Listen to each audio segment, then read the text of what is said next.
Hey there, this is Lori from Rideshare Silver, and I wanted to do another quick video to show you some really good tips that you should follow when Lyft is offering their power zones. So I'm going to go into the driver app, and the power zones are basically areas in town that are highly populated, that they increase the percentage of the fare to drivers based on wanting to be able to meet the needs of the passengers.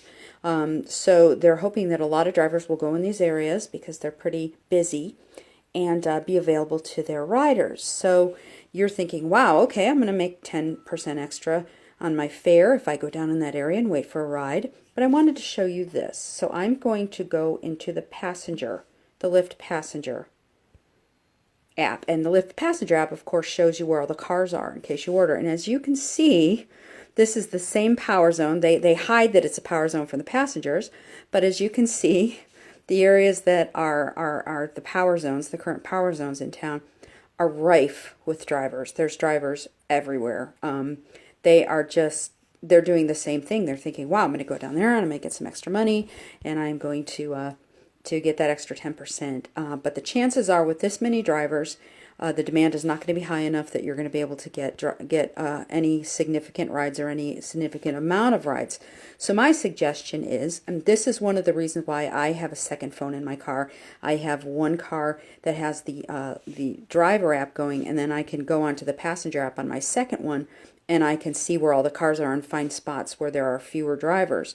So I just kind of look around a little bit, and I find areas that might have fewer drivers and how you have more of a chance to picking people up.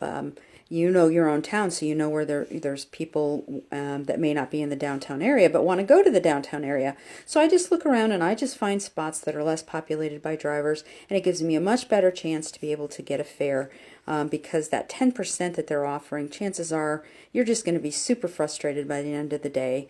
Because you're not going to get any rides. You're going to sit there and you're going to be driving around trying to find a spot where you can get a ride and waste time and money and just be super frustrated. So just find spots where there's fewer drivers. And that second phone, by having the Lyft Passenger app open, is a great way to find those spots. So anyways, I hope that this was helpful.